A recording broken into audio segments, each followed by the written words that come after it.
भाग्य भविष्य ए सबुर सत्यता कौन कौन जड़े मनीषर भविष्यत विषय जानिबा संभव। शुभ अशुभ मुहूर्तर सत्यता कौन कौन ज्योतिष माने प्रकृत रे भाग्य भविष्यत कहीदे पारती। कौन पृथ्वी थाई रत्न पथर मुदी पिंधिबा द्वारा एवं विभिन्न प्रतिकार करिबा द्वारा पृथ्वी ठारू अनेक दूर थिबा ग्रह माने शांति हुअंती। एसबु प्रश्नर उत्तर जानिबा आजिर भिडियो रे। आजिर अध्याय हेतुवादी वाल्मीकि नायकों लिखित प्रबंध उपरे आधारित। यह आपणक धार्मिक भावना को आघात दे पारे, तेणु दर्शक निजर सहमति एवं विवेक सहित भिडियो देखा अनुरोध। भिडियो भल लगिले लाइक कमेंट शेयर करंतु। नुआ भिडियो देखिया पई चैनल को सब्सक्राइब करंतु। एबे आसीबा मूल प्रसंग को। मुहूर्त एक साधारण शब्द जार अर्थ हेउची समयर किछि अंश, किंतु आध्यात्मवादी माने जेतेबेले मुहूर्त पूर्वरु शुभ किंबा अशुभ शब्दटीए जोड़ी दियंती सेतेबेले मुहूर्तर गुरुत्व बढ़ी जाए। धर्मभीरु जनता मुहूर्तर साधारण अर्थरु असाधारण महत्व खोजिया पई निजर मानसिक शांति को नष्ट कर दियंती। काहारी मनरे प्रश्न उठे नहीं जे शुभ बा अशुभ मुहूर्तर माने कौन, एहार आवश्यकता केते। एका मुहूर्तरे तो दुनिया रे अनेक सुघटना और दुर्घटना घटी जाउची, अर्थात समस्त मुहूर्त शुभ और अशुभ। जीव जगत रे केवल मनीष ही कहीं शुभ और अशुभ मुहूर्त पाई चिंताग्रस्त रहउची। मनीष जीवन रे जन्म, विवाह, चाकिरी, विदेश गमन, गृह प्रवेश, व्यवसाय आरंभ करिबा, नेता मानकर इलेक्शन लढ़िबा इत्यादि अनेक काम पाई शुभ मुहूर्त खोजिबा एक साधारण कथा। शुभ मुहूर्त गणना करी कहिबा एक निर्दिष्ट पंडित गोष्ठी काम। उच्च शिक्षा प्राप्त जड़े सफल डाक्तर किंबा जड़े ज्योतिर्विज्ञानी भी शुभ अशुभ मुहूर्त गणना करी कहि परिबेनी, किंतु जड़े मैट्रिक पास करनथिया व्यक्ति भी पांजी बा पंचांग अध्ययन करी शुभ और अशुभ मुहूर्तर चक्रव्यूह भितर को सहजरे समस्त उच्च शिक्षित व्यक्ति को ठेली दे पारे। यह एक विडंबना नुहे कि समस्ते शुभ मुहूर्त जानिबा को चाहती, केही अशुभ मुहूर्त जानिबा को चाहती नहीं। सते जेमिति समयर किछि अंश ही शुभ, बाकी सबु अशुभ। आजिकाली छुआ जन्म कराइबा पई शुभ मुहूर्त कही थांती ज्योतिष माने। प्राकृतिक भावरे जन्म ग्रहण करिबा पूर्वरु डाक्तर माने मार पेट काटी छुआ को शुभ मुहूर्त रे बाहर करि आनंती। प्रश्न उठुची, सेही छुआ माने कोन सतरे तांको जीवन रे केवल सफलता ही पाइबे? विवाह पाई भी शुभ मुहूर्त को अति बेसी गुरुत्व दिया जाए। तेबे प्रश्न उठुची, शुभ मुहूर्त रे संपन्न करा जाइथिबा समस्त विवाह कोन सफल हेउची? साधारण जनता जानती नहीं जे एही मुहूर्त गणनार सूत्रधर किए एवं केउटू एहा आरंभ हुए। भारतर 2 गोटी जगारू प्रतिवर्ष पंचांग बा पंजिका नाम रे जेउ पुस्तक प्रकाशित हुए, सेही पुस्तक अनुसारे समस्त प्रकार कर्मकांड, पूजा पाठ आरंभ और शेष करिवार समय निर्धारण हुए। प्रथम, पुरी स्थित गोवर्धन धाम रे अवस्थान करथुबा शंकराचार्य स्वामी निश्चलानंद सरस्वती एवं द्वितीय, ज्योतिष धाम रे अवस्थान करथुबा शंकराचार्य स्वरूपानंद। एही दुई शंकराचार्यଙ୍କ प्रत्येकटी वक्तव्य को हिंदू धर्मावलंबी लोकमानଙ୍କ ପାଇଁ अकाट्य वचन। सूर्य जेउ भली कौनसी दिगर अधीन नुहे, बरं सूर्य जेउ दिगरु उदय हेब ताहा ही पूर्व दिग बोली मान्यता प्राप्त हेब। सेही भली शंकराचार्य माने कौनसी धर्मर अधीन नुहंती, बरं सेमाने जहा निर्देश देबे ताहा ही धर्मवाणी बोली मान्यता हेब। उदाहरण देखंतु, किछि वर्ष पूर्वे पुरीर रथयात्रा समय रे भक्त माने रथ उपरे चढ़ी श्रीजीव को छुईले कुआडे महापाप हेब बोली शंकराचार्य कहिदेले एवं भक्त ठारू शासक पर्यंत ए कथा को समस्ते मुंडपाती मानिनेले। द्वितीय रे शंकराचार्य स्वरूपानंद पूर्वरु घोषणा करथिले जे शिरडी साई बाबा को पूजा करने आवश्यक नहीं। अवश्य धर्मगुरुंको एही निर्देश विरोध रे जाई साई भक्त माने तीव्र प्रतिवाद कले। दुई दलर भक्त मानक भितरे भविष्यत रे केबे रक्त संघर्ष न घटिबो से कथा से ग्यारंटी देई कही हबनी। ସେହି ଦୁଇଟି ମାନ୍ୟତା ପ୍ରାପ୍ତ ଧର୍ମପୀଠରୁ ପାଞ୍ଜି ଆସୁଥିବାରୁ ସମସ୍ତେ ବିନା ତର୍କରେ ଶୁଭ ଓ ଅଶୁଭ ମୁହୂର୍ତ୍ତକୁ ମାନି ପୂଜା ଅନୁଷ୍ଠାନ କରିଥାନ୍ତି। ସବୁଠୁ ମଜା କଥା ହେଉଛି ଯେ ଏହି ମୁହୂର୍ତ୍ତର ଗଣନା ଅନୁସାରେ କେତେକ ପର୍ବପର୍ବାଣୀ ଗୋଟିଏ ଦିନ ବଦଳରେ 2 ଦିନ ପାଳନ କରିବା ପାଇଁ ପାଞ୍ଜିରେ ନିର୍ଦ୍ଦେଶ ରହିଥିବା ଲକ୍ଷ୍ୟ କରାଯାଉଛି। ଛତିଶଗଡ଼ ଜିଲ୍ଲାର ମହାସମୁନ୍ଦରର ଜଣେ ବରିଷ୍ଠ ଅଧିବକ୍ତା ଜୟନାରାୟଣ ଦୁବେ ଗତ 28/7/2014 ମସିହାରେ କୋର୍ଟ ମାଧ୍ୟମରେ 40 ଗୋଟି ଧାର୍ମିକ ସଂସ୍ଥାକୁ ନୋଟିସ୍ ପଠାଇଥିଲେ।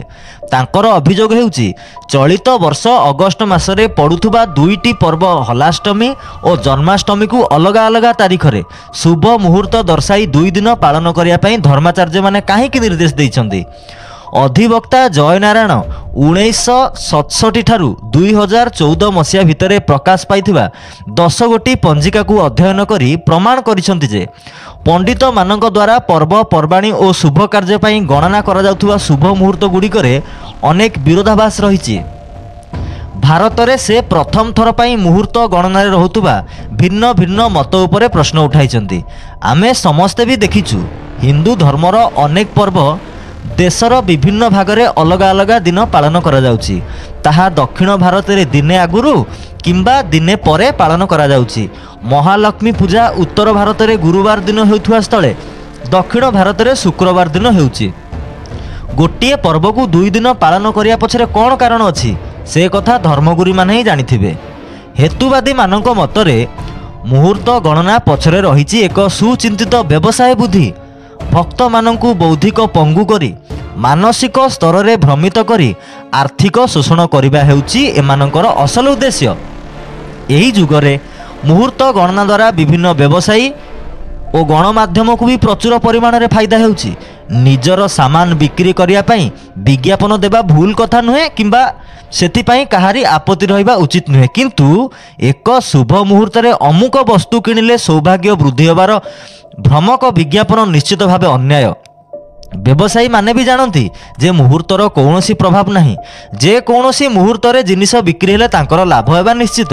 କେବଳ ଅନ୍ଧବିଶ୍ୱାସୀ ଗ୍ରାହକ ଭାବନ୍ତି ଧନତେରାସ ସମୟରେ ସୁନା ଓ ରୂପା କିଣିଲେ ଆମର ସୌଭାଗ୍ୟ ବୃଦ୍ଧି ହେବ। ବିବାହ ଯୋଗ୍ୟ ଅନେକ ଯୁବକ ଯୁବତୀ ତାଙ୍କ ଜାତକ ଗଣନାର ଭ୍ରାମକ ତଥ୍ୟ ଯୋଗୁଁ ଠିକ୍ ସମୟରେ ବିବାହ କରିପାରନ୍ତି ନାହିଁ। ଏଇଠି କେବଳ ଅଶିକ୍ଷିତ ନୁହେଁ ଶିକ୍ଷିତ ବର୍ଗ ବି ଧୋକା ଖାଇଯାଆନ୍ତି। ସେମାନେ ଗୋଟିଏ ସାଧାରଣ କଥା ବିଚାର କରିବା ଉଚିତ ଯେ ଯେଉଁ ଧର୍ମର ଲୋକମାନେ ଜାତକ କ'ଣ ଜାଣନ୍ତି ନାହିଁ ସେମାନଙ୍କ ଦାମ୍ପତ୍ୟ ଜୀବନ କ'ଣ ସୁଖରେ ଚାଲୁନାହିଁ। ଜାତକ ମେଳ କରି ଶୁଭ ମୁହୂର୍ତ୍ତରେ ବିବାହ କରିଥିବା ଦମ୍ପତିମାନଙ୍କର କ'ଣ ବିବାହ ବିଚ୍ଛେଦ ଘଟୁନାହିଁ। ବିବାହ ବେଦୀରେ ଅହିଶୂଲ୍ୟକ୍ଷଣୀ ଆଶୀର୍ବାଦ ପାଇଥିବା କନ୍ୟାଟି କ'ଣ ବୈଧବ୍ୟ ଯନ୍ତ୍ରଣା ଭୋଗ କରୁନାହିଁ। ଜୟନାରାୟଣ ତାଙ୍କର ଅଭିଯୋଗ ପତ୍ରରେ 2 ଥର ଶୁଭ ମୁହୂର୍ତ୍ତ କାହିଁକି ରହୁଛି ନ ଲେଖି ମୁହୂର୍ତ୍ତର ଆବଶ୍ୟକତା କାହିଁକି ବୋଲି ପ୍ରଶ୍ନ କରିବା ଉଚିତ ଥିଲା। ସମସ୍ତେ ଏହା ସ୍ୱୀକାର କରିବେ ଯେ ବର୍ଷ ସାରା ପ୍ରତ୍ୟେକ ମୁହୂର୍ତ୍ତରେ ଦେଶର ବିଭିନ୍ନ ସ୍ଥାନରେ ପୂଜା ଆଦି ହେଉଛି, କିନ୍ତୁ ନିଜ ଅଞ୍ଚଳରେ ରହୁଥିବା ଧର୍ମଗୁରୁ ପଣ୍ଡିତ ଓ ଜ୍ୟୋତିଷମାନେ ସେହି ଅଞ୍ଚଳର ଲୋକମାନଙ୍କୁ ତାଙ୍କ ଦ୍ୱାରା ଗଣନା କରାଯାଉଥିବା ଶୁଭ ମୁହୂର୍ତ୍ତକୁ ମାନିବା ପାଇଁ ବାଧ୍ୟ କରିବା କେତେ ଦୂର ତର୍କସଙ୍ଗତ। ଲୋକମାନେ ବୁଝିବା ଉଚିତ ଯେ ଯେଉଁ ମୁହୂର୍ତ୍ତଟି ଅଶୁଭ ବୋଲି ଗୋଟିଏ ଧର୍ମର ବ୍ୟକ୍ତି ବିବାହ ବ୍ରତ ବିଦେଶ ଗମନ ଗୃହ ପ୍ରବେଶ ଆଦି ବର୍ଜନ କରୁଛି, ଠିକ୍ ସେହି ମୁହୂର୍ତ୍ତରେ ଅନ୍ୟ ଧର୍ମର ମଣିଷ ସବୁକିଛି କରୁଛି ଏବଂ ସଫଳ ଜୀବନଯାପନ କରୁଛି। ଆଉ ଏକ ବୈଜ୍ଞାନିକ ତଥ୍ୟ ହେଉଛି ସମୟର ମାପ ଦିନ ଓ ମାସର ନାମକରଣ କୌଣସି ତଥାକଥିତ ଈଶ୍ୱର କରିନାହାନ୍ତି, ଏଇ ମଣିଷମାନେ ହିଁ କରିଛନ୍ତି। ଗୋଟିଏ ସୌର ବର୍ଷରେ 365 ଦିନ ବା 52 ସପ୍ତାହ ବା 12 ମାସ, ସପ୍ତାହରେ 7 ଦିନ ଆଦି ଗଣନା ସରିବା ପରେ ଯେଉଁଦିନ ସେହି ବିଦ୍ୱାନ ଗୋଷ୍ଠୀ ବସି ଠିକ୍ କଲେ ଯେ ଆଜିର ଦିନକୁ ନାମ ଦେବା ରବିବାର, ତାପର ଦିନକୁ ନାମ ଦେବା ସୋମବାର, ଏହି କ୍ରମରେ ଶନିବାର ଦିନ 7 ଦିନ ସରିବ। ସେହି ଦିନଠାରୁ ଦିନଗୁଡ଼ିକର ନାମକରଣ ହୋଇଗଲା। ଧୀରେ ଧୀରେ ଦୁନିଆର ସମସ୍ତ ଦେଶ ଏକଥାକୁ ସ୍ୱୀକାର କଲେ।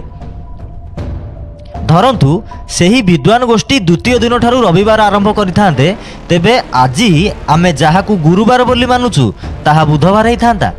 ଯଦି ବାରଗୁଡ଼ିକ ମନୁଷ୍ୟକୃତ ନ ହୋଇ ଦେବାଦେବୀକୃତ ହୋଇଥାନ୍ତା ତେବେ ଖରା ବର୍ଷା ଓ ଶୀତ ଋତୁ ଭଳି ଆମେ ଦିନଗୁଡ଼ିକର ବି ପ୍ରଭାବ ଅନୁଭବ କରିପାରନ୍ତେ।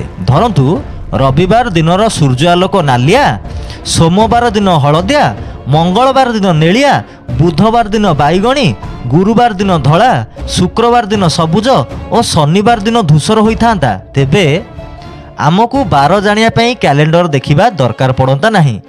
ସୂର୍ଯ୍ୟ କିରଣର ରଙ୍ଗ ଦେଖି ବାରର ନାମ ଜାଣିପାରନ୍ତେ। ଗୁରୁବାର ଦିନ ଲକ୍ଷ୍ମୀ ପୂଜା ନ କଲେ ଦରିଦ୍ର ହୁଅନ୍ତେ ଏବଂ ଶନିବାର ଦିନ ଶନି ଦେବତାଙ୍କୁ ପୂଜା ନ କଲେ ଆମର ସର୍ବନାଶ ହେବା ନିଶ୍ଚିତ ହୁଅନ୍ତା। ତେଣୁ ଦର୍ଶକ ଏ କଥାକୁ ବିଚାର କରିବେ ନିଶ୍ଚୟ। ভিডিও ভাল লাগিলে লাইক করন্তু, ভিডিওକୁ সেয়ার করন্তু, কমেন্ট বক্সরে নিজর মতামত দিয়ন্তু। নূয়া ভিডিও দেখিয়া পাই আম চ্যানেলକୁ সবস্ক্রাইব করন্তু, বেল আইকনে ক্লিক করন্তু। দেখা ହେବ ଆଉ ଏକ ନୂଆ ଶିକ୍ଷଣୀୟ ଭିଡ଼ିଓରେ। ନମସ୍କାର।